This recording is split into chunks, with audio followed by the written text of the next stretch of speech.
Once, there was a cowardly rabbit.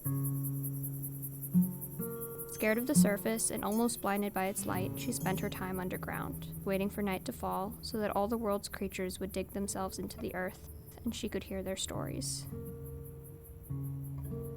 She absorbed every word, consumed every tale, and squeezed her eyes shut for the brilliance inside her head, behind her eyes. Hungry for more, she began to search for every story buried in the earth. Alone, she dug her way through the underground, through bones, brick, and stone. She met with rabbits, roaches, carnivores, and corpses alike, who each turned to her and asked, "And what is your story?" She dug deeper. She dug deeper. She dove further underground, her bones groaning from the gravity of it all.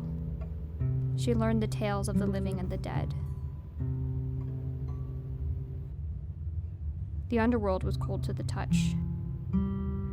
It whispered the story of the earth itself.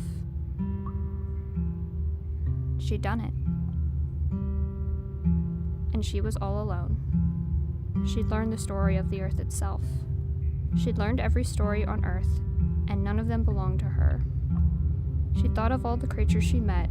She thought of every story she heard. She thought of the warm earth. She thought of how far she'd come. She looked up and began to climb. That night, something small and scared saw the stars for the first time. Once, there was a coyote who dreamed of the stars. He spent his days waiting for night to fall, and as the sky turned pink with dusk, he chased the rising fireflies. He snapped his jaws shut around the glowing lights and squeezed his eyes shut for the brilliance inside him, inside his head, behind his eyes. He opened his eyes and saw above him, calling to him, the oldest, most distant star. Entranced by the light, he began to seek out ways of reaching the sky itself. He sought help from family, friendly foxes, and fowl alike. Together, they built a skyward stairway out towards the heavens, built of bricks and stick and bone, until they were just out of reach. His family turned to him and said, "Climb onto our backs and we will raise you up." He took a leap.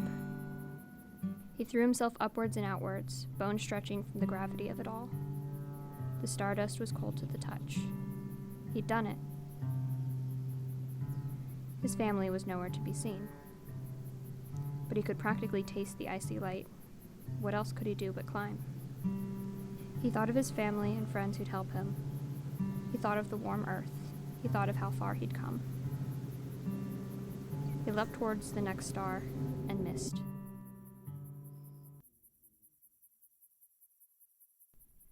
That night, something bright and burning fell from the sky.